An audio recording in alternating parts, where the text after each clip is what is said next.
Stephanie White, Caitlin Clark, little interaction here that seems like Caitlin Clark wasn't too happy with whatever was going on between her and the coaching staff tonight.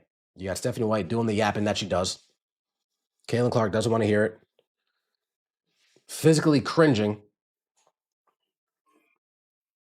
Look at this. Physically cringing, looking physically ill. Looking physically ill.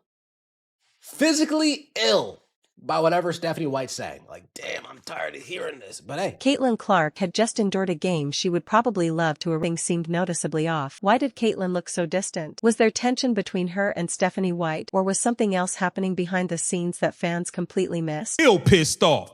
I'm still pissed. This was straight up sabotage. Stephanie White, you are a bum. Aaliyah Boston, you are even more of a bum. You are a $6 million piece of garbage out there. Your ass can't make a layup. You refuse to pass the ball to Caitlin Clark. You stink. You stink. You've been intentionally not passing the ball to Caitlin Clark for the last 7-8 games. We've been watching and counting.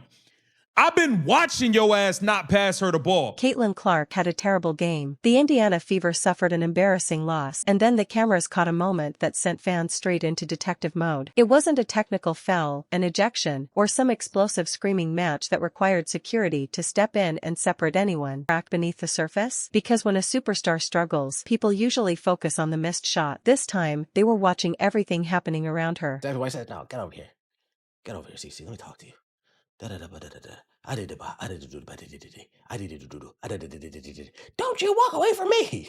Like, yeah, I'm walking away. I'm walking away. Again, folks, not the most entertaining game. There weren't too many screens set for Caitlin Clark today. Personally, I wanted to see her be a little bit more aggressive. She finished taking 15 shots. Me personally, she finished the first half shooting 2 for 7. Shoot, if we're shooting 2 for 7, at that point, shoot 2 for 11. Keep hunting that shot. Keep hunting that shot. Keep hunting that shot. When a team loses, people usually blame the defense. But when the body language between a franchise player and her coach suddenly becomes the main topic after the game, the conversation changes very quickly. And this particular loss gave fans plenty to argue about. The Fever entered the matchup against a Dallas Wings storyline. He's won 91-85. I'm disgusted, B. I'm not even going to lie to you. Kelsey Mitchell did have a good game. She dropped 37 points. She officially passed A'ja Wilson, so she has the most consecutive 20-point games. With that being said, Stephanie White, can we get back to trying to win basketball games now? She has the streak. She won it. She won it. Can we get back to trying to win now? Because I think this is nasty. All right, it was blatantly clear to me that she was making this game about Kelsey Mitchell to the point that Aaliyah Boston's not playing good. Caitlin Clark's not playing good. Like, let me tell you something stupid. We ain't gonna win nothing like this. Caitlin Clark finished with 10 points, 9 assists, and 4 rebounds, but the shooting numbers were ugly, going 4 for 15 from the field and 2 for 8 from three-point range. There's no need to sugarcoat it. Caitlin didn't play well. She missed shots she normally makes, struggled to find a consistent rhythm, and never looked completely comfortable within the flow of the offense. For a player capable of taking opportunities were there, she attacked, knocked down shot, got to the free throw line, and carried a massive share of the offensive load. Everything to do with them seeing Caitlin Clark climbing that MVP ladder, and they said, hell no, we are sabotaging this, and that is exactly what happened. The Indiana Fever lose to a team in the Dallas Wings that lost 8 out of their last 11 games. You could thank Stephanie White, who wanted to make it all about Kelsey Mitchell. Man, I am disgusted with the Indiana Fever. I am disgusted. Stephanie White, get your bum ass in the trash. Get your bum ass in the trash. You are a bum of a coach. You are terrible. You are terrible. You mean to tell me the very first play of the game was ran for Kelsey Mitchell? Caitlin Clark threw her a bounce pass. Kelsey Mitchell went to turn the corner, got fouled, went to the free throw line. The problem, according to frustrated fans, was the balance. They watched the offense and felt Caitlin wasn't being given enough opportunities to get comfortable before the game started slipping away. They pointed to the lack of early pick-and-roll actions, an important distinction because there's a difference between saying Caitlin Clark should shoot every possession and saying one of the most dangerous offensive players in basketball should be actively involved in the offense. Nobody is asking for the Caitlin Clark Basketball Association, where everyone else stands in the corner waiting for a government-issued permission slip to to touch the ball. Basketball doesn't work that way. When she's reduced to standing off the ball for long stretches, the offense can start looking like someone accidentally changed the Wi-Fi password and nobody knows where the connection went. That was the frustration surrounding this game. Fans felt Kelsey Mitchell was being deliberately established while Caitlin was expected to figure things out later. By the time the Fever started putting her into more favorable actions, she'd already missed enough shots to make the entire night feel like an uphill climb. Get mugged, get hacked down there every play. We seen her get tackled tonight alone.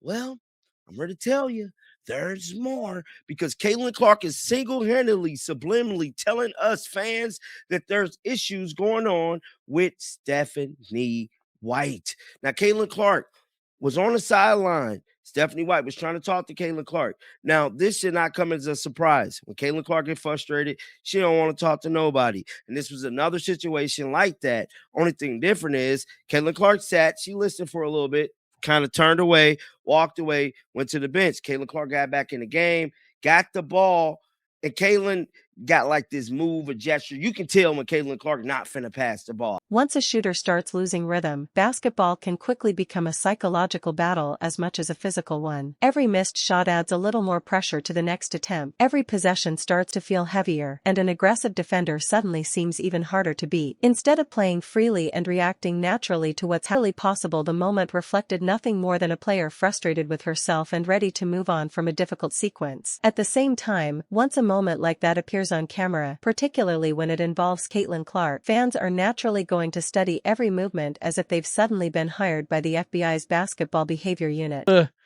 What did this thing end? Well, it's a 6-point game, but guys, that's a little deceiving.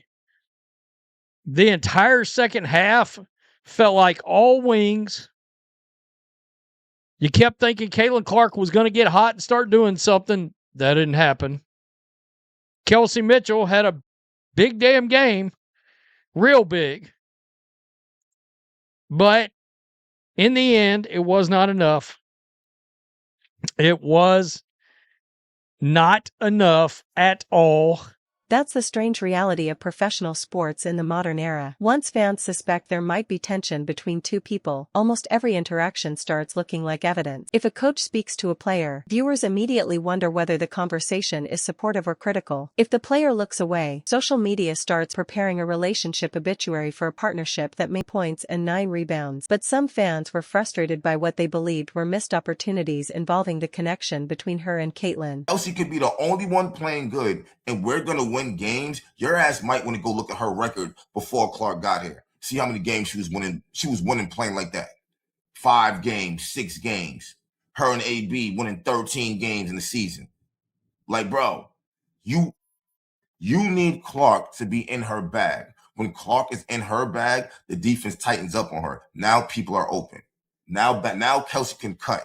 Now all kind of good things happen. When you go through Kelsey, everybody's just standing there.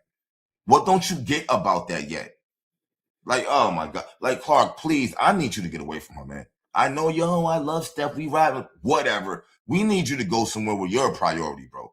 Because you're not the main priority on this team. Even so, the concerns about offensive chemistry shouldn't be dismissed entirely, because Caitlin and Boston have the potential to form one of the most effective two-player combinations in the league. Caitlin's ability to stretch the defense and create passing opportunities, combined with Boston's ability to operate around the basket, should constantly put opposing teams in uncomfortable situations. Kind of balance elite offenses used to force defenses into impossible decisions. When the ball moves with purpose, both players become more dangerous. In this game, however, that coordinated rhythm never consistently appeared, and the missed opportunities became more noticeable as the night continued. While Indiana struggled to establish momentum, Dallas found enough balance to take advantage. Jessica Shepard delivered a dominant performance, particularly during the first half, and finished with 26 points and 8 rebounds. Enrique O'Neal added 32 points, while Paige Buchers contributed despite an inefficient shooting night. The Wings didn't need every player to produce a perfect performance, because they created enough offense, made important plays when opportunities appeared, and capitalized on an Indiana team that couldn't consistently settle into a rhythm. This might be the weirdest thing, ladies and gentlemen, I've ever seen in my life.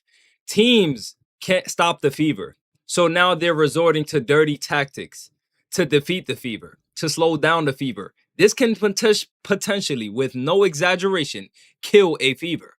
A player can lose their life from what's happening with these opposing teams that the Indiana Fever have played, not once, but back-to-back games. This is a very, very, very suspicious trend that is happening. Ladies, That was what made the Fever's loss particularly frustrating for fans. Indiana predictable. That balance becomes even more important on nights when Caitlin is struggling because great coaching isn't always about waiting for a superstar to solve every problem alone. Terrible. Dallas Wings head coach Jose Fernandez exposed Stephanie White in the worst way, icing Caitlin Clark out of the game. He let it be known the Dallas Wings' main priority was Caitlin Clark. They were fine with Kelsey going off because that means no one else was going to be involved. And they weren't even forced to execute their game plan that much on Caitlin Clark because bozo bonehead Stephanie White completely eliminated her from the game herself. Jose Fernandez just exposed this clown of a coach that the Indiana Fever have. Sometimes the best way to help a struggling player is to create one simple opportunity that allows her to every game involving Caitlin Clark is already examined under a microscope. I'm gonna say this. I've been saying this for a very long time, and we just got further confirmation about it. Caitlin Clark is the biggest threat in the league. Caitlin Clark will demand the respect of the coaches. Fans on Twitter, fans online, fans at home, their words are just meaningless. My words included. What really matters is how coaches plan to stop the biggest threat on the team. And it's clear that every coach may not come out and say it, but every game plan remains consistent. The goal is to stop Caitlin Clark first and leave Kelsey Mitchell second. We got to get the ball out of Caitlin Clark's hands first, and we'll live with whatever happens after that. Caitlin remains one of the most important and heavily discussed players in the sport, which means every difficult performance and every uncomfortable whatever happens next could create an even bigger conversation than the game that started it all.